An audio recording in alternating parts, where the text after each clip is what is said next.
सतनाम करता पुरख निर्भव निर्वैर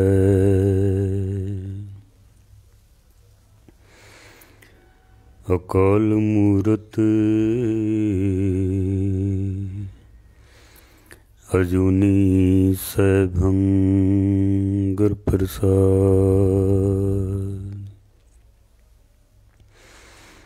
दंडोत बंदन अनक बार सर्व कला समरथ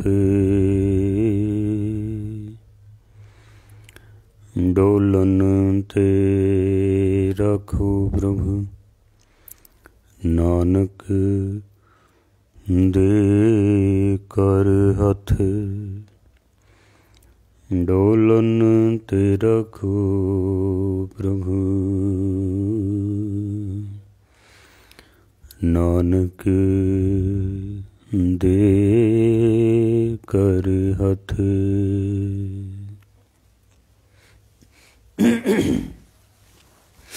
सन्मान योग गुरु रूप सत्संग जीओ, गुरबाणी विचार आप जी नूं सरवण करा सकां उस तो पहले 10वें पातशाह की बख्शिश की हुई पावन पवित्र फतेह सनमर प्रवान करनी। वाहिगुरू जी का खालसा वाहिगुरू जी की फतेह। गुरबाणी विच आए जीव जंतुआं दी, पशु पंछियां दी विचार आप सरवण कर रहे हो। अज असी विचार करांगे शेर दी। शेर नूं तकरीबन असी सारे ही जाणदे हां। शेर पशुआं दे विच सब तो ताकतवर पशु है। इस दियां दो प्रजातियां मिलदियां हन, एक एशियन शेर, दूसरा अफ्रीकन शेर। अफ्रीकन शेर ज़्यादा ताकतवर और वड्डा भी साइज विच वड्डा हुंदा है। इसनूं जंगल दा राजा भी कहा जाता है। शेर जंगल दा राजा है क्योंकि सब तो ताकतवर यही पशु है। जिथे किधरे बहादुरी की मिसाल देनी होवे असी कह देने ये बंदा तो शेर की तरह है, बहादुर है। जैसे शेरे पंजाब असी खिताब दिता है। पंजाब दे शेर महाराजा रणजीत सिंह जी ताकतवर है और इसका जो मूल भोजन है वो मांस है। खूंखार जानवर है पर फिर भी ये झुंड विच रहना पसंद करते हैं। ग्रुप दे विच शेरां दे अपने अपने कबीले हुंदे ने। शेर उन्हां दे उत्ते राज करते हैं। बड़ा इन्हां दा सिस्टम जिहड़ा है परिवारक ढंग नाल चलदा है। भावें खूंखार जानवर है पर फिर भी आपस दे विच मिल जुल के काम करते हैं। नैशनल जियोग्राफिक डिस्कवरी वाले जो दिखाते ने शेर घट ही शिकार करता है। शिकार की जिम्मेदारी शेरनियां दी है, लेकिन शेर सारे ग्रुप की सारे परिवार की रक्षा करने का जिम्मा अपने उत्ते रखते हैं। एक परिवार की तरह मिल जुल के रहना पसंद करते हैं। पर दूसरे ग्रुप के उत्ते ये अटैक भी करते हैं, हमला भी करते हैं, अपने परिवार की सुरक्षा करते हैं, दूजियां नूं नेड़े नहीं लगन देंदे हैं। मादा शेरनी की स्पीड तकरीबन 50 किलोमीटर प्रति घंटा तो लैके 60-70 तक ये दौड़ के शिकार कर सकती है। ਕੁਦਰਤ ਨੇ ਮਾਦਾ ਸ਼ੇਰਨੀ ਦੇ ਗਲ ਵਿੱਚ ਵਾਲ ਨਹੀਂ ਦਿੱਤੇ ਹਨ। ਜਿਹੜਾ ਨਰ ਸ਼ੇਰ ਹੁੰਦਾ ਹੈ ਉਹਦੇ ਗਲੇ ਦੇ ਵਿੱਚ ਬਹੁਤ ਲੰਬੇ ਲੰਬੇ ਘੁੰਗਰਾਲੇ ਵਾਲ, ਬੜਾ ਖੂਬਸੂਰਤ ਹੁੰਦਾ ਹੈ। ਬੜਾ ਹੀ ਇਹ ਤਾਕਤਵਰ ਸ਼ਿਕਾਰੀ ਕਿਸਮ ਦਾ ਇਹ ਪਸ਼ੂ ਹੈ। ਫਿਰ ਵੀ ਇਹ ਮਿਲ ਜੁਲ ਕੇ ਰਹਿਣਾ ਪਸੰਦ ਕਰਦੇ ਹਨ। ਸ਼ੇਰ ਦੀ ਜਿਹੜੀ ਦਹਾੜ ਹੈ ਉਹ ਤਕਰੀਬਨ 5 ਕਿਲੋਮੀਟਰ ਤੱਕ ਸੁਣਾਈ ਦੇ ਸਕਦੀ ਹੈ। ਇਤਨੀ ਜ਼ੋਰਦਾਰ ਇਹਦੀ ਦਹਾੜ ਹੁੰਦੀ ਹੈ। ਲੇਕਿਨ ਇਹਦੀ ਆਵਾਜ਼ ਦੀ ਜਿਹੜੀ ਸੁਰ ਹੁੰਦੀ ਹੈ ਨਾ, ਬੜੀ ਨੀਵੀਂ ਹੁੰਦੀ ਹੈ। ਬੇਸ ਬਹੁਤ ਹੁੰਦਾ ਹੈ ਆਵਾਜ਼ ਵਿੱਚ। ਮੇਰੇ ਐਸਾ ਪੜ੍ਹਨ ਦੇ ਵਿੱਚ ਆਇਆ ਕਿ ਸ਼ੇਰ ਦੀ ਆਵਾਜ਼ ਸੁਣ ਕੇ ਹੀ ਜਾਨਵਰ ਇੱਕਦਮ ਸੁੰਨ ਰਹਿ ਜਾਂਦੇ ਹਨ। ਜਿਹੜਾ ਸ਼ੇਰ ਦੀ ਦਹਾੜ ਸੁਣਦਾ ਹੈ ਨਾ, ਸੁੰਨ ਹੋ ਜਾਂਦਾ ਜਾਨਵਰ, ਉਹਦੇ ਕੋਲੋਂ ਦੌੜਿਆ ਹੀ ਨਹੀਂ ਜਾਂਦਾ ਹੈ। ਪਰ ਫਿਰ ਵੀ ਹਿੰਮਤ ਕਰਕੇ ਦੌੜਦੇ ਹਨ, ਪਰ ਸ਼ੇਰ ਦੀ ਗ੍ਰਿਫਤ ਤੋਂ ਫਿਰ ਉਹ ਬਚ ਨਹੀਂ ਸਕਦੇ ਹਨ। ਗੁਰੂ ਗ੍ਰੰਥ ਸਾਹਿਬ ਮਹਾਰਾਜ ਦੇ ਵਿੱਚ ਸ਼ੇਰ ਦਾ ਬਹੁਤ ਜ਼ਿਕਰ ਆਇਆ ਹੈ। ਸ਼ੇਰ ਨੂੰ ਵੱਖ ਵੱਖ ਪਹਿਲੂਆਂ ਨਾਲ ਸਤਿਗੁਰਾਂ ਨੇ ਬਿਆਨ ਕੀਤਾ ਹੈ। ਮਹਾਰਾਜ ਸੱਚੇ ਪਾਤਸ਼ਾਹ ਜੀ ਕਹਿੰਦੇ ਨੇ, ਸਿੰਘ ਰੁਚੇ ਸਦ ਭੋਜਨ ਮਾਸ, ਰਣ ਦੇਖ ਸੂਰੇ ਚਿੱਤ ਉਲਾਸ। ਸ਼ੇਰ ਮਾਂਸਾਹਾਰੀ ਜਾਨਵਰ ਹੈ, ਮਾਸ ਖਾਂਦਾ ਹੈ। ਮਾਂਸ ਨੂੰ ਦੇਖ ਕੇ ਸ਼ੇਰ ਦੇ ਚਿੱਤ ਵਿੱਚ ਉਲਾਸ, ਖੁਸ਼ੀ ਪੈਦਾ ਹੁੰਦੀ ਹੈ, ਚਾਅ ਚੜ੍ਹ ਜਾਂਦਾ ਹੈ ਉਸਨੂੰ। ਇਸੇ ਤਰ੍ਹਾਂ ਹੀ ਮੈਦਾਨੇ ਜੰਗ ਨੂੰ ਦੇਖ ਕੇ ਸ਼ੂਰ ਵੀਰ ਦੇ ਅੰਦਰ ਉਲਾਸ ਪੈਦਾ ਹੋ ਜਾਂਦਾ ਹੈ। ਮਹਾਰਾਜ ਕਹਿੰਦੇ ਨੇ, ਜਿਹੜੇ ਭਗਤ ਹੁੰਦੇ ਨੇ, ਗੁਰਮੁਖ ਹੁੰਦੇ ਨੇ, ਉਹਨਾਂ ਨੂੰ ਵੀ ਸਤ ਸੰਗਤ ਵੇਖ ਕੇ ਤੇ ਚਾਅ ਚੜ੍ਹ ਜਾਂਦਾ ਹੈ। ਮਨ ਵਿੱਚ ਉਲਾਸ ਪੈਦਾ ਹੁੰਦਾ ਹੈ, ਖੁਸ਼ੀ ਪੈਦਾ ਹੁੰਦੀ ਹੈ। ਅੰਮ੍ਰਿਤ ਵੇਲਾ ਜਦ ਆਉਂਦਾ ਹੈ, ਉਹ ਇੱਕਦਮ ਖੁਸ਼ ਹੋ ਕੇ ਆਨੰਦ ਦੇ ਵਿੱਚ ਉੱਠ ਕੇ ਪਰਮੇਸ਼ਰ ਦੇ ਨਾਮ ਨਾਲ ਜੁੜਨਾ ਕਰਦੇ ਹਨ। ਸ਼ੇਰ ਕਿਉਂਕਿ ਤਾਕਤਵਰ ਜਾਨਵਰ ਹੈ, ਗੁਰਬਾਣੀ ਨੇ ਵਿਕਾਰਾਂ ਨੂੰ ਵੀ ਸ਼ੇਰ ਆਖਿਆ ਹੈ। ਕਿਉਂਕਿ ਵਿਕਾਰ ਬੜੇ ਪ੍ਰਬਲ, ਤਾਕਤਵਰ, ਬੜੇ ਮਜ਼ਬੂਤ ਨੇ। ਮਨ ਨੂੰ ਵੀ ਸ਼ੇਰ ਆਖਿਆ ਹੈ, ਪਰਮਾਤਮਾ ਨੂੰ ਵੀ ਸ਼ੇਰ ਆਖਿਆ ਗਿਆ ਹੈ। ਭਗਤ ਸਦਨਾ ਜੀ ਕਹਿੰਦੇ ਨਾ, ਸਿੰਘ ਸ਼ਰਨ ਕਤ ਜਾਈਏ ਜੋ ਜੰਬੁਕ ਗਰਾਸੇ। ਹੇ ਪ੍ਰਮਾਤਮਾ, ਤੇਰੀ ਸ਼ਰਨ ਦੇ ਵਿੱਚ ਆਉਣ ਦਾ ਮੈਨੂੰ ਕੀ ਲਾਭ ਹੈ ਜੇ ਮੈਂ ਛੋਟੇ ਛੋਟੇ ਗਿੱਦੜਾਂ ਕੋਲੋਂ ਡਰਦਾ ਫਿਰਾਂ। ਉਹਨਾਂ ਨੇ ਵਿਕਾਰਾਂ ਨੂੰ ਗਿੱਦੜ ਆਖਿਆ, ਕਿਧਰੇ ਗੁਰਬਾਣੀ ਨੇ ਵਿਕਾਰਾਂ ਨੂੰ ਸ਼ੇਰ ਆਖਿਆ ਹੈ। ਜੈਸੇ ਅਹੰਕਾਰ ਜੋ ਵਿਕਾਰਾਂ ਵਿੱਚ ਸਭ ਤੋਂ ਵੱਡਾ ਹੈ। ਗੁਰੂ ਨਾਨਕ ਸਾਹਿਬ ਕਹਿੰਦੇ ਨੇ, ਹਉਮੈ ਦੀਰਘ ਰੋਗ ਹੈ, ਅਹੰਕਾਰ ਦਾ ਰੋਗ ਸਭ ਤੋਂ ਵੱਡਾ ਹੈ। ਤੋ ਸਤਿਗੁਰੂ ਸ੍ਰੀ ਗੁਰੂ ਅਰਜਨ ਦੇਵ ਜੀ ਮਹਾਰਾਜ ਭੈਰੋ ਰਾਗ ਦੇ ਵਿੱਚ ਸਤਿਗੁਰੂ ਕਹਿੰਦੇ ਨੇ, ਜਬ ਲਗ ਸਿੰਘ ਰਹੇ ਬਨ ਮਾਹੀ, ਤਬ ਲਗ ਬਨ ਫੂਲੇ ਹੀ ਨਾਹੀ।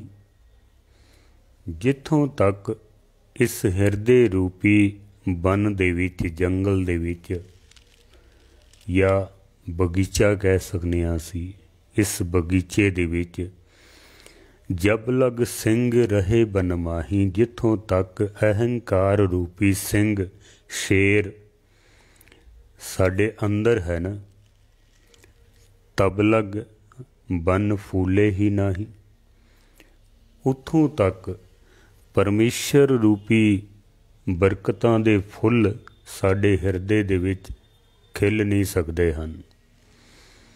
जिथों तक अहंकार साडे अंदर है, गुरबाणी कहती है कि जब लग मेरी मेरी करे, तब लग काज एक नहीं सरे। जब मेरी मेरी मिट जाए, तब प्रभ काज सवारे आए। जिथों तक बंदा मैं मेरी विच फसिया रहिंदा ना, उत्थों तक उहदा कोई भी कारज जिहड़ा है वो रास नहीं हो सकता है। जब लग मेरी मेरी करे, तब लग काज एक नहीं सरे। उहदा एक भी काम जिहड़ा है वो सिरे नहीं चढ़ सकता है। जब मेरी मेरी मिट जाए, तब प्रभ काज सवारे आए। पर जदों मैं मिट जाती है अंदरों, फिर परमेश्वर उस विच शामिल हो जाता है। बड़ा बारीक नुक्ता है। भगत रविदास जी कहने कि जब हम होते तब तू नाही, अब तू ही मैं नाही। जदों परमेश्वर तू होना है तो फिर मैं नहीं होंदा, जे मैं होना तो फिर तू नहीं होंदा है। किसी भी धार्मिक कर्म दे विच जदों असी अपनी मैं ला देने आ ना कि मैं कीता है, महाराज कहते ने तब लग काज एक नहीं सरे। पर जितना मर्जी है पाठ करी जाओ, सिमरन करी जाओ, सेवा करी जाओ, दान पुण्य करी जाओ, क्योंकि मनुख दी बिरती होंदी है मैं पाठ कीता है, मैं सिमरन कीता है, मैं दान कीता है, मैं सेवा कीती है, मैं सेवा करवाई है। ये मैं ही जिथे ये मैं आ जाती है, परमेश्वर विचों निकल जाता है। फिर मैं जिस दिन मिट जाती है, साडे हर कारज दे विच फिर परमेश्वर परमात्मा आप सहाई होंदा है। वो साडे कीते हुए धार्मिक कर्म फिर जड़े ने ना वो सिरे चढ़ जाते हैं जद मैं विचों मिट जाती है। मैं किस तरह मिटेगी? सतसंगत विच आके बाणी पढ़ पढ़ के मैं मिट जाती है। सिमरन करिए, बंदगी करिए, सतसंगत करिए, मैं साडी मिटेगी, तू दा अंदर प्रवेश हो जाएगा। आप गवाइए तां सह पाइए, और कैसी चतुराई। अपना आपा मिटा के ही परमात्मा की प्राप्ति की जा सकती है। अगर मैं नहीं मिटी है तो फिर परमेश्वर नूं पा लेना बहुत मुश्किल काम है, बड़ा औखा काम है।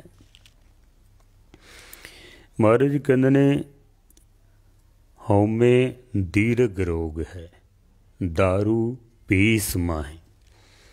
हौमे एक वड्डा रोग है, शेर की तरह बहुत ताकतवर है। चंगे चंगे ऋषि मुनि संत महात्मा इस मैं दे हथों, इस मैं रूपी शेर दे हथों मारे जाते हैं, पछाड़े जाते हैं, क्योंकि ताकतवर बहुत है। बड़े सुंदर बोल ने एक विद्वान दे कहता, मिटा दे अपनी हस्ती को, अगर किछ मर्तबा चाहे कि दाना खाक में मिलकर गुलो गुलजार होता है। अपनी हस्ती नूं मिटा दे, जिस तरह एक बीज मिट के वड्डा दरख्त बन जाता है। तू जे मिट गया तो परमेश्वर का रूप बन जाएगा। कबीर तू तू करता तू हुआ, मुझ में रहा न हूँ, जब आपा पर का मिट गया, जत देखा तत तू। ये अहंकार जिन्हां दे अंदर आ वसदा है ना, वो फिर शेर की तरह जालम हो जाते हैं। शेर का काम की है? कमज़ोरां नूं मारना, उन्हां दा शिकार करना। शेर दे अंदर दया प्रवृत्ति बिल्कुल नहीं होंदी है। उन्हें जेड़ा भी सामने आ गया उन्हें शिकार करना ही करना है। तो सतगुरु कहते ने, जे सकता सकते को मारे, तामन रोस ना होई। सकता सिंह मारे पे वगे खसमे सा पुरसाई। गुरु नानक सच्चे पातशाह जी वैसे तो भाणे विच रहण दा हुक्म करते हैं कि भाणा मनना है। जो कुछ भी होंदा है वो कुदरत परमेश्वर आप करन वाला है। लेकिन एक जगह ते आके गुरु नानक सच्चे पातशाह जी कहंदे ने जे सकता सकते को मारे ता मन रोस ना होई। जे एक जालम बंदा किसी दूसरे जालम बंदे नूं मारे तो महाराज कहंदे ने मैनू कोई रोस नहीं है, मैं कोई विरोध नहीं करना है। एक कमज़ोर बंदा किसी कमज़ोर बंदे नाल लड़दा है, उन्होंने मारदा है, तो महाराज कहंदे ने मैनू कोई रोस नहीं है। पर सतगुर कहंदे ने सकता सिंह मारे पे वगे खसमे सा पुरसाई। सकता सिंह, सिंह कहंदे ने शेर नूं, मारे पै वगे गऊआं दे वग दे उत्ते। गऊ निमरता दा प्रतीक है, शेर अहंकार दा प्रतीक है।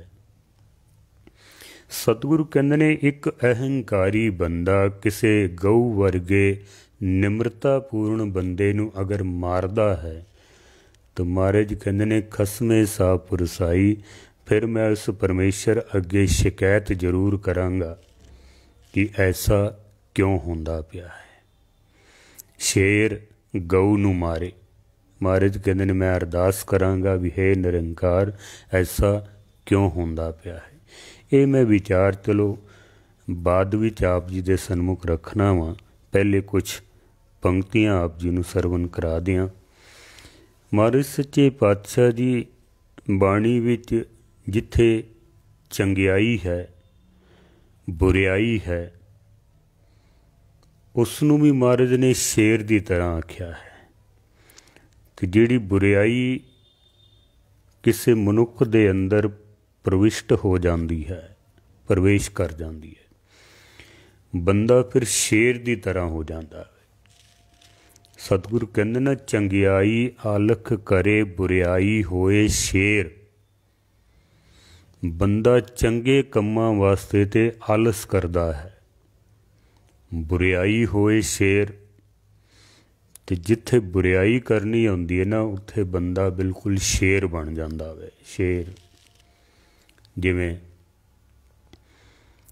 पाठ करना होवे, भावें अलार्म ला के सुता हुंदा है सवेरे, फिर बंदा आखदा कोई नहीं अज रहण दिओ कल करांगे, उत्थे असी आलस कर जाने आ।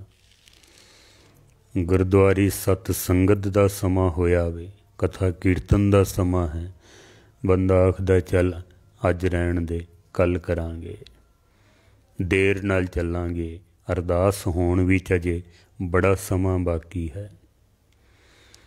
ते शराब पीण जाना होवे ते भावें रात दे 10 भी बजे होण, जाके भावें ठेके दा दरवाज़ा भी खुलवाना पै जाए तो बंदा उत्थे भी जाके शराब पीण तो संकोच नहीं करता है। चंगियाई आलक करे, आलक आलस। चंगे काम करन दे विच मनुष्य आलस करता है। सेवा करनी होवे आलस कर जाता है, सिमरन करना है, बंदगी करनी है, अमृत वेले की संभाल करनी है, बंदा आलस ही करता है, होर की करता है।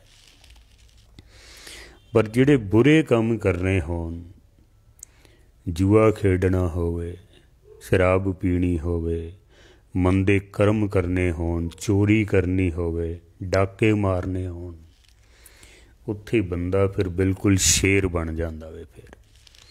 फिर भावें कोई भी सामने आ जाए, बंदा उसनूं भी परे करके ते अपने बुरे कम्मां नूं अंजाम दे ही देंदा है। महाराज सच्चे पातशाह दी बाणी गुरु अर्जन देव जी महाराज कहंदे ने बुरे काम को उठ खलोया, नाम की बेला पै पै सोया। बुरे कम्मां वास्ते ते अद्धी रात नूं भी उठ के ते दौड़ पैंदा वे, बुरे कम्मां वास्ते। ते नाम की बेला पै पै सोया। ਜਦੋਂ ਨਾਮ ਜਪਣ ਦਾ ਵੇਲਾ ਹੁੰਦਾ ਉਸ ਵੇਲੇ ਬੰਦਾ ਆਲਸ ਕਰ ਜਾਂਦਾ, ਫਿਰ ਬੰਦਾ ਸੁੱਤਾ ਹੀ ਰਹਿ ਜਾਂਦਾ ਵੇ। ਸਾਰੀ ਜ਼ਿੰਦਗੀ ਸਾਡੀ ਇਸ ਤਰ੍ਹਾਂ ਹੀ ਨਿਕਲ ਜਾਂਦੀ ਹੈ। ਗੁਰੂ ਨਾਨਕ ਸੱਚੇ ਪਾਤਸ਼ਾਹ ਨੇ ਸਾਨੂੰ ਅੰਮ੍ਰਿਤ ਵੇਲੇ ਦੀ ਬਖਸ਼ਿਸ਼ ਕੀਤੀ ਹੈ। ਅੰਮ੍ਰਿਤ ਵੇਲਾ ਸੱਚ ਨਾਉ ਵਡਿਆਈ ਵਿਚਾਰ, ਪਰ ਉਹ ਅਸੀਂ ਕਰਦੇ ਨਹੀਂ ਹਾਂ। ਉੱਥੇ ਅਸੀਂ ਆਲਸ ਕਰ ਜਾਂਦੇ ਹਾਂ। ਗੁਰੂ ਅਰਜਨ ਦੇਵ ਜੀ ਮਹਾਰਾਜ ਤੇ ਕਹਿੰਦੇ ਨੇ, ਨਹਿ ਬਿਲੰਬ ਧਰਮੰ ਬਿਲੰਬ ਪਾਪੰ। ਅਗਰ ਤੇਰਾ ਮਨ ਪਾਪ ਕਰਨ ਵਾਸਤੇ ਉਤਾਵਲਾ ਹੁੰਦਾ ਪਿਆ ਤਾਂ ਮਹਾਰਾਜ ਕਹਿੰਦੇ ਨੇ ਇਸ ਨੂੰ ਰੋਕ, ਬਿਲੰਬ, ਇਹਦੇ ਵਿੱਚ ਦੇਰੀ ਪਾ। ਕੀ ਪਤਾ ਤੇਰਾ ਮਨ ਬਦਲ ਜਾਏ, ਤੂੰ ਪਾਪ ਕਰਨ ਤੋਂ ਬਚ ਜਾਵੇਂ। ਨਹਿ ਬਿਲੰਬ ਧਰਮੰ, ਧਾਰਮਿਕ ਕਰਮ ਕਰਨ ਵਾਸਤੇ ਅਗਰ ਮਨ ਕਰਦਾ ਹੈ ਤੇਰਾ ਤਾਂ ਮਹਾਰਾਜ ਕਹਿੰਦੇ ਨੇ ਜਰਾ ਵੀ ਦੇਰ ਨਾ ਲਾਵੀਂ। ਫਿਰ ਕੀ ਪਤਾ ਮਨ ਬਦਲ ਜਾਵੇ ਸਾਡਾ। ਜੇ ਮਨ ਕਰਦਾ ਪਿਆ ਕਿ ਪਾਠ ਕਰ ਲਵਾਂ ਤਾਂ ਫਿਰ ਕਰ ਲੈਣਾ ਚਾਹੀਦਾ ਹੈ, ਸਮਾਂ ਨਹੀਂ ਲਾਉਣਾ ਚਾਹੀਦਾ, ਦੇਰ ਨਹੀਂ ਲਾਉਣੀ ਚਾਹੀਦੀ ਹੈ। ਜੇ ਮਨ ਕਰਦਾ ਪਿਆ ਹੈ ਪਾਪ ਕਰਮ ਕਰਨ ਵਾਸਤੇ ਤਾਂ ਮਹਾਰਾਜ ਕਹਿੰਦੇ ਨੇ ਉਸ ਵਿੱਚ ਦੇਰੀ ਕਰ, ਜਿਤਨੀ ਢਿੱਲ ਪਾ ਸਕਣਾ ਪਾ ਦੇ ਤੂੰ। ਹੋ ਸਕਦਾ ਹੈ ਮਨ ਬਦਲ ਜਾਏ, ਬਚ ਜਾਵੇਂ ਤੂੰ। ਪਰ ਅਸੀਂ ਬਹੁਤੇ ਲੋਕ ਪਾਪ ਕਰਨ ਵਾਸਤੇ ਤੇ ਸ਼ੇਰ ਬਣੇ ਹੋਏ ਹਾਂ ਤੇ ਚੰਗੇ ਕਰਮ ਵੀ ਕਰਨ ਦੇ ਵਿੱਚ ਅਸੀਂ ਆਲਸ ਕਰਦੇ ਹਾਂ। ਤੁਮਾਰੇ ਸੱਚੇ ਪਾਤਸ਼ਾਹ ਜੀ ਕਹਿੰਦੇ ਨੇ, ਚੰਗਿਆਈ ਅਲਕ ਕਰੇ ਬੁਰਿਆਈ ਹੋਏ ਸ਼ੇਰ, ਨਾਨਕ ਅੱਜ ਕੱਲ੍ਹ ਆਵਸੀ ਗਾਫਲ ਫਾਹੀ ਪੈਰ।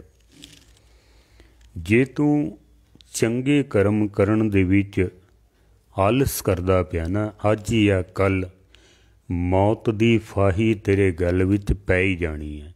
ਤੋ ਸਤਿਗੁਰੂ ਕਹਿੰਦੇ ਨੇ ਇਸ ਤੋਂ ਪਹਿਲੇ ਕਿ ਤੂੰ ਮੌਤ ਦੀ ਫਾਹੀ ਵਿੱਚ ਫਸ ਜਾਵੇਂ, ਧਾਰਮਿਕ ਕਰਮ ਕਰਨ ਦੇ ਵਿੱਚ ਦੇਰ ਨਾ ਲਾਵੀਂ, ਸਤ ਸੰਗਤ ਕਰਨ ਵਿੱਚ ਦੇਰ ਨਾ ਲਾਈ, ਪਾਠ ਕਰਨ ਵਿੱਚ ਦੇਰ ਨਾ ਲਾਈ। ਮਨ ਕਰਦਾ ਪਿਆ ਅਗਰ ਅੰਮ੍ਰਿਤ ਛਕਾਂ ਤਾਂ ਫਿਰ ਦੇਰ ਨਾ ਲਾਵੀਂ, ਨਹੀਂ ਤੇ ਕੀ ਪਤਾ ਮੌਤ ਆ ਜਾਏ, ਜੀਵਨ ਹੀ ਸਮਾਪਤ ਹੋ ਜਾਏ। ਅਗਲੇ ਪਲ ਦਾ ਕੋਈ ਭਰੋਸਾ ਤਾਂ ਨਹੀਂ ਨਾ ਸਾਡਾ। ਜੇ ਚੰਗੇ ਕਰਮ ਕਰਨ ਨੂੰ ਮਨ ਕਰਦਾ ਹੈ ਤਾਂ ਮਹਾਰਾਜ ਕਹਿੰਦੇ ਨੇ ਕਿ ਫਿਰ ਆਲਸ ਨਾ ਕਰ ਤੂੰ, ਨਹੀਂ ਤਾਂ ਫਿਰ ਮੌਤ ਦੀ ਫਾਹੀ ਪਤਾ ਨਹੀਂ ਕਿਸ ਵਕਤ ਤੇਰੇ ਗਲ ਦੇ ਵਿੱਚ ਪੈ ਹੀ ਜਾਣੀ ਹੈ। ਸਤਿਗੁਰ ਸੱਚੇ ਪਾਤਸ਼ਾਹ ਜੀ ਕਹਿੰਦੇ ਨੇ, ਜਬ ਹੀ ਸਿਆਰ ਸਿੰਘ ਕੋ ਖਾਏ, ਫੂਲ ਰਹੀ ਸਗਲੀ ਬਨ ਰਾਏ।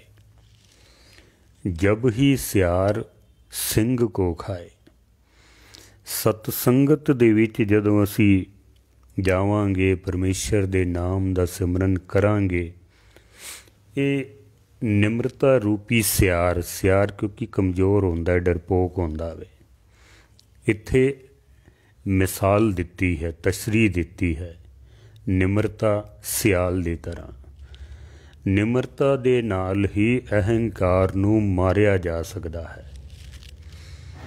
ਅਗਰ ਨਿਮਰਤਾ ਨਹੀਂ ਹੈ ਤਾਂ ਅਹੰਕਾਰ ਨੂੰ ਮਾਰਨਾ ਬੜਾ ਮੁਸ਼ਕਿਲ ਕੰਮ ਹੈ, ਨਹੀਂ ਮਾਰਿਆ ਜਾ ਸਕਦਾ ਹੈ। ਸਤਿਗੁਰੂ ਕਹਿੰਦੇ ਨੇ ਕਿ ਜਬ ਹੀ ਸਿਆਰ ਸਿੰਘ ਕੋ ਖਾਏ, ਜਦੋਂ ਨਿਮਰਤਾ ਦੇ ਨਾਲ ਅਹੰਕਾਰ ਰੂਪੀ ਸਿੰਘ ਸ਼ੇਰ ਨੂੰ ਮਾਰ ਲਿਆ, ਫੂਲ ਰਹੀ ਸਗਲੀ ਬਨ ਰਾਏ।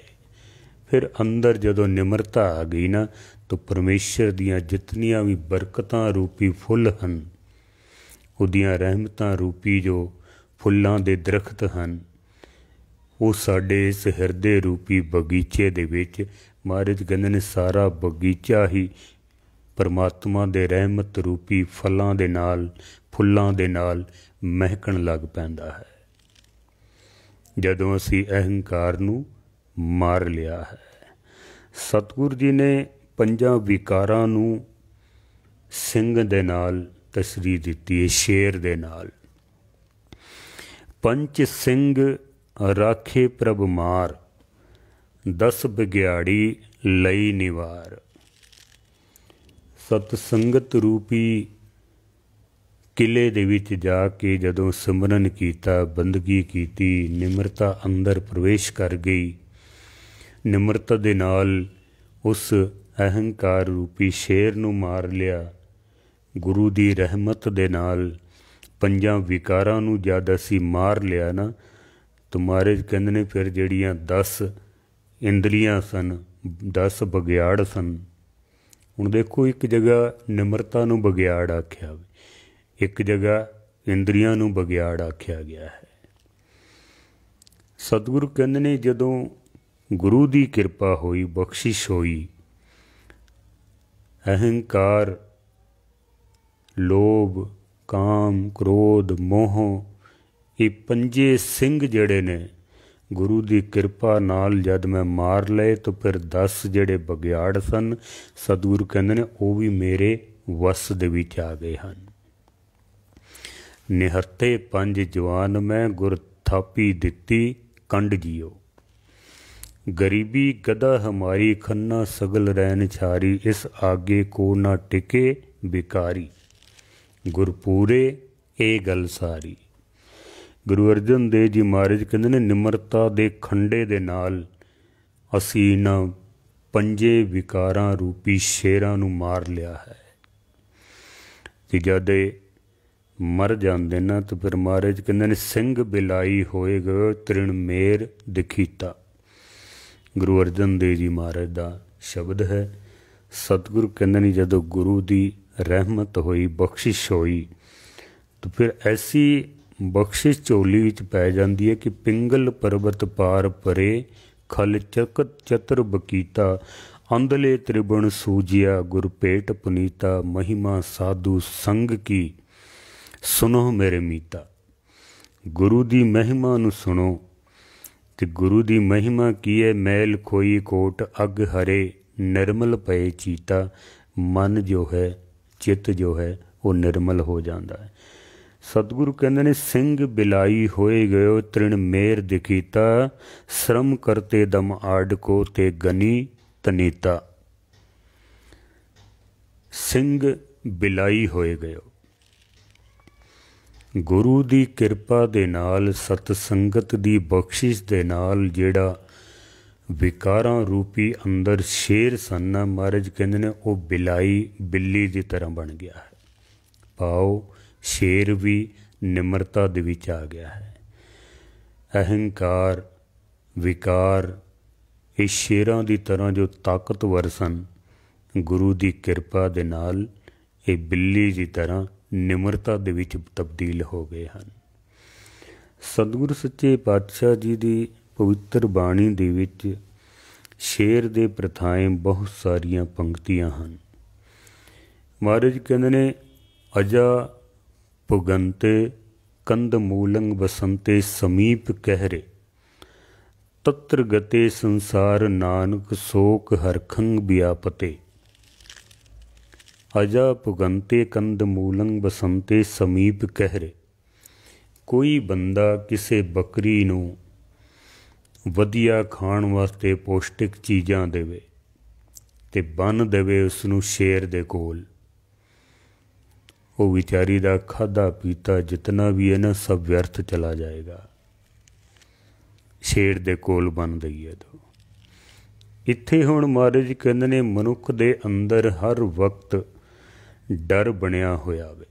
हर वक्त खांदा है पींदा है, पर अंदर डर बनिया होया है। किधरे ए कम ना होया तो मैं की करांगा, जे ए कम हो गया तो मैं की करांगा। हर वक्त अंदर डर बनिया होया है। तत्र गते संसार है नानक शोक हरखंग व्यापते। महाराज कहंदे ने गुरु दी शरण दे विच आ, ताकि ये तेड़े जेड़े डर हैं ना, शेरां दे डर, क्योंकि मनुख दे उत्ते कई तरह के डर ने। बंदा चाहता है भी ए काम होवे, पर अंदर डर बनिया होया मता ना होवे। बंदा चाहता है भी ये काम ना होवे, पर अंदर डर बनिया होया जे हो गया तो फिर बस इसे ही डर दे विच ਜਿਵੇਂ ਸ਼ੇਰ ਦੇ ਕੋਲ ਬੱਕਰੀ ਬੰਨੀ ਹੋਈ ਹੈ, ਮਨੁੱਖ ਦੀ ਵੀ ਹਾਲਤ ਐਸੀ ਹੀ ਬਣੀ ਰਹਿੰਦੀ ਹੈ। ਮਹਾਰਾਜ ਕਹਿੰਦੇ ਨੇ, ਰੇ ਮਨ ਡੀਕ ਨਾ ਡੋਲੀਏ, ਸਿੱਧੇ ਮਾਰਗ ਪਾਉ, ਪਾਛੇ ਬਾਗ ਡਰਾਵਣੋ, ਆਗੇ ਅਗਨ ਤਲਾਓ। ਇਹ ਮਨੁੱਖ ਸਿੱਧੇ ਮਾਰਗ 'ਤੇ ਚੱਲ, ਪਰਮੇਸ਼ਰ ਦੁਆਰਾ, ਗੁਰੂ ਦੁਆਰਾ ਦੱਸੇ ਹੋਏ ਮਾਰਗ 'ਤੇ ਚੱਲ। ਅਗਰ ਨਹੀਂ ਚੱਲੇਗਾ ਤਾਂ ਫਿਰ ਮਹਾਰਾਜ ਕਹਿੰਦੇ ਨੇ, ਪਾਛੇ ਬਾਗ ਡਰਾਵਣੋ, ਆਗੇ ਅਗਨ ਤਲਾਓ। ਪਾਛੇ ਬਾਗ ਡਰਾਵਣੋ, ਪਿੱਛੇ ਸ਼ੇਰ ਹੈ ਅਤੇ ਅੱਗੇ ਅਗਨ ਦਾ ਤਲਾਬ ਹੈ। ਜੇ ਸਿਮਰਨ ਬੰਦਗੀ ਨਾ ਕੀਤੀ, ਰਹਿਤ ਮਰਿਆਦਾ ਦੇ ਵਿੱਚ ਨਾ ਚੱਲੇ, ਤਾਂ ਮਹਾਰਾਜ ਕਹਿੰਦੇ ਨੇ ਫਿਰ ਜਮ ਰੂਪੀ ਸ਼ੇਰ ਜਿਹੜੇ ਨਾ ਉਹ ਡਰਾਉਣ ਵਾਸਤੇ ਤਿਆਰ ਬੈਠੇ ਨੇ, ਅਤੇ ਸੰਸਾਰ ਰੂਪੀ ਅਗਨ ਦਾ ਤਲਾਬ ਫਿਰ ਤੇਰੇ ਵਾਸਤੇ ਤਿਆਰ ਹੈ। ਪਿੱਛੇ ਸ਼ੇਰ ਨੇ, ਅੱਗੇ ਅਗਨ ਰੂਪੀ ਤਲਾਬ, ਜਿਹਦੇ ਵਿੱਚ 84 ਲੱਖ ਜੂਨਾਂ ਵਿੱਚ ਤੈਨੂੰ ਫਿਰ ਭਟਕਣਾ ਪੈਣਾ ਹੈ। ਸਤਿਗੁਰੂ ਨੇ ਕਈ ਤਰੀਕਿਆਂ ਦੇ ਨਾਲ ਸਾਨੂੰ ਸਮਝਾਉਣ ਦੀ ਕੋਸ਼ਿਸ਼ ਕੀਤੀ ਹੈ। ਬਾਗ ਮਰੇ ਮਨ ਮਾਰੀਏ, ਜਿਸ ਸਤਿਗੁਰ ਦਿਖਿਆ ਹੋਏ, ਆਪ ਪਛਾਣੇ ਹਰ ਮਿਲੇ, ਬਹੁਰ ਨ ਮਰਨਾ ਹੋਏ। ਸਤਿਗੁਰ ਕਹਿੰਦੇ ਨੇ ਕਿ ਜਿਸ ਦੇ ਕੋਲ ਗੁਰੂ ਦੀ ਸਿੱਖਿਆ ਹੈ, ਜਿਹਨੇ ਗੁਰੂ ਦੀ ਸਿੱਖਿਆ ਨੂੰ ਸੁਣਿਆ ਹੈ, ਉਹ ਇਹਨਾਂ ਵਿਕਾਰਾਂ ਰੂਪੀ ਬਾਗ ਨੂੰ, ਸ਼ੇਰ ਨੂੰ ਮਾਰ ਲੈਂਦਾ ਹੈ। ਆਪ ਪਛਾਣੇ ਹਰ ਮਿਲੇ, ਜਦੋਂ ਇਹ ਅੰਦਰੋਂ ਸ਼ੇਰ ਅਹੰਕਾਰ ਮਰ ਜਾਂਦੇ ਨਾ, ਫਿਰ ਆਪਣਾ ਆਪ ਪਛਾਣ ਲੈਂਦਾ, ਬਹੁੜ ਨਾ ਮਰਨਾ ਹੋਏ, ਫਿਰ ਦੁਬਾਰਾ ਮਰਨ ਨਹੀਂ ਹੁੰਦਾ ਹੈ, ਫਿਰ ਪਰਮੇਸ਼ਰ ਦੀ ਪ੍ਰਾਪਤੀ ਹੋ ਜਾਂਦੀ ਹੈ। ਜਨਮ ਮਰਨ ਤੋਂ ਮਨੁੱਖ ਜੋ ਹੈ ਉਹ ਮੁਕਤ ਹੋ ਜਾਂਦਾ ਹੈ। ਸਤਿਗੁਰਾਂ ਨੇ ਜਿਹੜੀ ਗੱਲ ਕਹੀ ਨਾ, ਜੇ ਸਕਤਾ ਸਕਤੇ ਕੋ ਮਾਰੇ, ਤਾਂ ਮਨ ਰੋਸ ਨਾ ਹੋਈ, ਸਕਤਾ ਸਿਹ ਮਾਰੇ ਪੇ ਵੱਗੇ, ਖਸਮੇ ਸਾ ਫੁਰਸਾਈ। ਅਗਰ ਇੱਕ ਸ਼ੇਰ ਗਊ ਨੂੰ ਮਾਰਦਾ ਹੈ ਤਾਂ ਮਹਾਰਾਜ ਕਹਿੰਦੇ ਨੇ, ਮੈਂ ਅਰਦਾਸ ਕਰਾਂਗਾ ਕਿ ਐਸਾ ਕਿਉਂ ਹੈ। ਗੁਰੂ ਨਾਨਕ ਸੱਚੇ ਪਾਤਸ਼ਾਹ ਜੀ ਦੇ ਸਮੇਂ ਤੋਂ ਪਹਿਲੇ ਸੰਸਾਰ ਦੇ ਵਿੱਚ ਇੱਕ ਗੱਲ ਬੜੀ ਪ੍ਰਚਲਿਤ ਹੋਈ, ਅਹਿੰਸਾ ਪਰਮੋ ਧਰਮੰ। ਅਹਿੰਸਾ ਪਰਮ ਧਰਮ ਹੈ। ਇਹ ਨਾਰਾ ਜਦ ਬੁਲੰਦ ਹੋਇਆ ਕਿ ਭਾਰਤ ਦੇ ਸਨਾਤਨ ਮਤ, ਜੈਨ ਮਤ, ਬੌਧ ਮਤ, ਇਹਨਾਂ ਨੇ ਇਸ ਨਾਰੇ ਨੂੰ ਬੁਲੰਦ ਕੀਤਾ। ਲੋਕ ਇਤਨੇ ਪ੍ਰਭਾਵਿਤ ਹੋਏ ਕਿ ਅਹਿੰਸਾ ਪਰਮੋ ਧਰਮ ਦੀ ਇਸ ਗੱਲ ਨੂੰ ਅਪਣਾਉਂਦਿਆਂ ਹੋਇਆਂ ਲੋਕ ਇਤਨੇ ਕਮਜ਼ੋਰ ਹੋ ਗਏ, ਇਤਨੇ ਕਮਜ਼ੋਰ ਹੋ ਗਏ ਜੈਸੇ ਕੋਈ ਗਊ ਹੁੰਦੀ ਹੈ।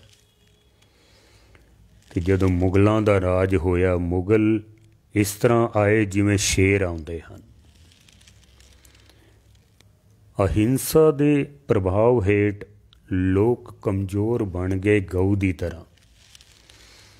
ਪਠਾਨ ਆਏ, ਮੁਗਲ ਆਏ ਸ਼ੇਰਾਂ ਦੀ ਤਰ੍ਹਾਂ, ਉਹਨਾਂ ਨੇ ਆਉਂਦਿਆਂ ਹੀ ਹਿੰਦੁਸਤਾਨ ਦੇ ਵਿੱਚ ਜੋ ਕਤਲੋ ਗਾਰਦ ਕੀਤੀ। ਸਤਿਗੁਰਾਂ ਨੇ ਉਸ ਦ੍ਰਿਸ਼ ਨੂੰ ਦੇਖ ਕੇ ਮਹਾਰਾਜ ਨੇ ਇਹ ਪੰਕਤੀਆਂ ਉਚਾਰਨ ਕੀਤੀਆਂ ਸਨ ਵੀ, ਜੇ ਸਕਤਾ ਸਕਤੇ ਕੋ ਮਾਰੇ, ਤਾਂ ਮਨ ਰੋਸ ਨਾ ਹੋਈ।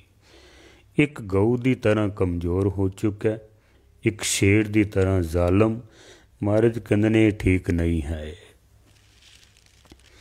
ਜਿਹੜਾ ਅਹਿੰਸਾ ਪਰਮੋ ਧਰਮੰ ਦਾ ਨਾਰਾ ਹੈ ਨਾ, ਇਹ ਅਧੂਰਾ ਸੁਣਾਇਆ ਗਿਆ। ਅਹਿੰਸਾ ਪਰਮੋ ਧਰਮੰ, ਧਰਮੰ ਹਿੰਸਾ ਤਦੇਵ ਚੈ। ਅਹਿੰਸਾ ਪਰਮ ਧਰਮ ਹੈ, ਪਰ ਜਿੱਥੇ ਧਰਮ ਨੂੰ ਖਤਰਾ ਹੋਵੇ ਤਾਂ ਅਹਿੰਸਾ ਕਰਨਾ ਕੋਈ ਅਧਰਮ ਨਹੀਂ ਹੈ। ਧਰਮ ਨੂੰ ਬਚਾਉਣ ਵਾਸਤੇ ਅਹਿੰਸਾ ਕਰਨਾ, ਭਾਵ ਸ਼ਸਤਰ ਚੁੱਕ ਲੈਣੇ, ਲੜਨਾ, ਮਹਾਰਾਜ ਕਹਿੰਦੇ ਨੇ ਇਹ ਅਧਰਮ ਨਹੀਂ ਹੈ, ਇਹ ਧਰਮ ਹੈ। ਜੈਸੇ ਗੁਰੂ ਗੋਬਿੰਦ ਸਿੰਘ ਮਹਾਰਾਜ ਕਹਿੰਦੇ, ਬਲਾ ਚਾਰਗੀ ਦਰਮਿਆ ਆਮਦਮ, ਬਤਦਬੀਰੋ ਤੀਰੋ ਤੁਫੰਗ ਆਮਦਮ। ਮੈਂ ਲਾਚਾਰ ਹੋ ਕੇ ਤਲਵਾਰ ਚੁੱਕੀ ਹੈ। ਕਿਉਂ? ਇੱਕ ਗਊ ਦੀ ਤਰ੍ਹਾਂ ਕਮਜ਼ੋਰ ਅਤੇ ਦੂਸਰੇ ਸ਼ੇਰ ਦੀ ਤਰ੍ਹਾਂ ਜ਼ਾਲਮ। ਤਾਂ ਮਹਾਰਾਜ ਕਹਿੰਦੇ ਨੇ ਉਹਨਾਂ ਨੂੰ ਬਚਾਉਣ ਵਾਸਤੇ मैं तलवार चुकीए, ये तलवार चुकना मेरा धर्म है, कोई अधर्म नहीं है। हिंदुस्तान के लोग बड़े कमज़ोर हो चुके सन, जैसे राजे सिंह मुकद्दम कुत्ते, जाए जगायन बैठे सुत्ते, चाकर नांदा पायन खाओ, रत पित कुत्तियों चट जाओ। जिहड़े राजे सन वो जालम शेर बन चुके सन, जिहड़े उन्हां दे अगों मंत्री ते होर वो सारे कुत्तियां दी तरह बन चुके सन। एक बिल्कुल कमज़ोर हो चुके ने, एक बिल्कुल जालम हो चुके ने। गुरु गोबिंद सिंह महाराज सच्चे पातशाह तक आउंदियां आउंदियां सतगुरां ने गऊआं नूं शेर बनाउण दी कोशिश की। जे शेर अपना सुभाव नहीं बदलदा तो महाराज कहंदे ने मैं गऊआं नूं शेर बना देना। फिर बड़ियां सुंदर पंक्तियां हन कि हम तो तोलन जाने तकड़ी, नंगी करद कभी ना पकड़ी, चिड़ी उड़े ते हम डर जाएं, रण में कैसे तेग चलाएं। चिड़ी उड्डे ते असी डर जाने आ, तो महाराज तुसी कहंदे हो कि तलवार चुको ते मैदाने जंग विच लड़ो, असी किवें लड़ सकने हाँ। गुरु गोबिंद सिंह महाराज सच्चे पातशाह ने अमृत दी दात बख्श के जिहड़े गऊआं दी तरह कमज़ोर हो चुके सन उन्हां नूं शेर बनाया ते नाम दिता सिंह। सिंह नाम शेर दा है। औरंगजेब ने पाबंदी लाई सी कि कोई अपने नाम नाल सिंह शब्द ना जोड़े, क्योंकि सिंह शब्द दे नाल ही ताकत मिलती है। सानू एक अंदरूनी ताकत सानू मिलती है। शेर बनाया सी सतगुरां ने सानू, क्योंकि विचे धरती विचे पानी विच काष्ट अगन तरीजे, बकरी सिंह इकत्ते थाए राखे मन, हर जप भ्रम पौ दूर कीजे। सिंह ते बकरी, बकरी कमज़ोर निमरता दी प्रतीक, सिंह शेर ताकत दा प्रतीक। गुरु गोबिंद सिंह महाराज ने दोनों चीज़ां साडे अंदर रखियां हन कि गऊ दी तरह तेरे अंदर निमरता होवे, शेर दी तरह तेरे अंदर ताकत होवे। तू संत भी होवें ते तू सिपाही भी होवें। गऊ दी तरह तू संत होवें, शेर दी तरह तू सिपाही होवें। दोनों चीज़ां ज़रूरी ने। जैसे एक सिक्के दे दो पहलू होंदे ने, एक पहलू कदी नहीं होंदा है। दोनों ही चीज़ां चाहिदियां हन। निमरता चाहिदी है ताकि शेर जालम ना बने, शेर पुणा चाहिदा है ताकि साडी निमरता दे उत्ते कोई हमला ना कर सके। सतगुर सच्चे पातशाह जी मेहर करन, सानू सिंह बनाया है, शेर बनाया है। असी अपने विरसे नू पहचानीए, गुरुआं दी दित्ती हुई दात नू पहचानीए, शेर बनीए, सिंह बनीए। किधरे ऐसा ना होवे कि बगियाड़ बन के, बकरी बन के, गऊ बन के अपना जीवन ही बर्बाद ना करते रहिए, क्योंकि अज कई तरह के हमले साडे उत्ते हो रहे हैं। शेर बन के इन्हां दा मुकाबला करना है। चंगियाइयां करन वास्ते आलस नहीं करना है, बुराइयां दे विच शेर नहीं बनना है, चंगे काम करन दे विच शेर बनना है। गुरु ऐसी दात रहमत बख्शिश साडी चोली विच पाउण, निमरता भी होवे, शेर दी तरह असी ताकतवर भी बनीए। आस दास जो ये कथा विचार आप जी नूं फेसबुक दे उत्ते लाइव सरवण करवा रहा है। गुरु ग्रंथ साहब दे विच आए हुए पशु पंछी जीव जंतुओं के विचार आप दास का जो पेज है कथा सागर, उसनों आप फॉलो करो, शेयर करो, कमेंट करो। सारी कथा यूट्यूब ते आप जी नूं उपलब्ध होंदी है। अगर हुण नहीं सुन सके बाद विच भी सुन सकते हो। यूट्यूब चैनल कथा सागर मनमोहन सिंह निमाणा, आप उसनों भी सबसक्राइब करो। यही आप जी वालों दिती हुई सब तो वड्डी भेटा। भुलां चुकां दी क्षमा। वाहिगुरू जी का खालसा, वाहिगुरू जी की